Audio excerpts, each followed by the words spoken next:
അപ്പോൾ ഈ മുസ്ലിം സമുദായത്തിൻ്റെ പ്രശ്നങ്ങളൊക്കെ സോൾവ് ചെയ്യാൻ മോഡി ഇറങ്ങി എന്ന് പറഞ്ഞാൽ നാട്ടിലെ ജനങ്ങളാരെങ്കിലും വിശ്വസിക്കും.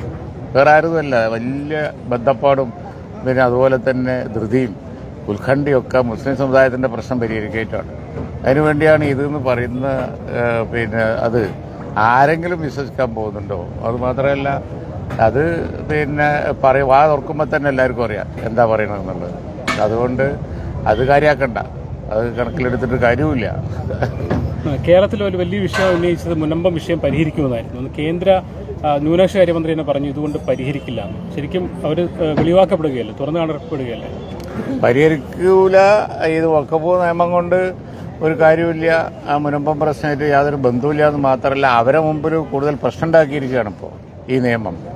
കാരണം ട്രിബ്യൂണലിൽ ഒരു വിധി കിട്ടിയിരുന്നെങ്കിൽ അത് അന്തിമ വാക്കായിരുന്നു. ആ വിധി കിട്ടാനുള്ള എല്ലാ സാധ്യതയുണ്ട്. കാരണം വാദിയും പ്രതിയൊക്കെ മുനമ്പങ്കാർക്ക് വേണ്ടി വാദിക്കുകയാണ്, കോളേജും അതുപോലെ തന്നെ ബാക്കിയുള്ളവരുമൊക്കെ. ഇപ്പോൾ ട്രിബ്യൂണലിൻ്റെ വിധിക്ക് ഇനി സുപ്രീം കോടതി വരെ നിങ്ങൾക്ക് പോകാം, അതിനുള്ള അവസരം ഞങ്ങൾ ഉണ്ടാക്കി തന്നിട്ടുണ്ടെന്നാണ് കിരൺ റിജ്ജു പറയുന്നത്. മുനമ്പത്ത് വന്നിട്ട് സ്വീകരണം ഏറ്റുവാങ്ങി പറയുന്നത് അതാണ്. ഈ ബില്ല് പാസ്സായതിനു ശേഷം ഇപ്പം നിങ്ങൾക്കൊരു ഓപ്പണായിട്ട് ഒരു കാര്യം വന്നിട്ടുണ്ട്. നിങ്ങൾക്ക് നിയമപ്രശ്നമായിട്ട് സുപ്രീം കോടതി വരെ പോകാതെ ഇവിടെ പരിഹരിക്കാവുന്ന 10 മിനിറ്റ് കൊണ്ട് ഞങ്ങൾ ആദ്യമേ പറഞ്ഞിട്ടുണ്ട്, പരിഹരിക്കാവുന്ന ഒരു പ്രശ്നം കോടതി കയറാനുള്ള അവസരം ഉണ്ടാക്കി കൊടുത്തു എന്നാണ് ഇപ്പോൾ കാര്യമായിട്ട് പറയുന്നത്. അതിനൊരു കാര്യമില്ല. ഇതിപ്പോൾ ട്രിബ്യൂണലിൽ എല്ലാവരും കൂടി ചോദിച്ചാൽ ആ പ്രശ്നം പരിഹരിക്കാവുന്നതേ ഉള്ളൂ. ഗവൺമെൻറ്റാണ് ആ വിഷയത്തിൽ ഒരു സ്റ്റാൻഡ് എടുക്കേണ്ടത്. ഞങ്ങൾ ആദ്യം മുതൽ പറയുന്നതാണ്, സർക്കാർ ഇതിൽ ഒളിച്ചുകളി നിർത്തിയാൽ മതി, കേരള ഗവൺമെൻറ്, അപ്പോൾ പ്രശ്നം തീരും.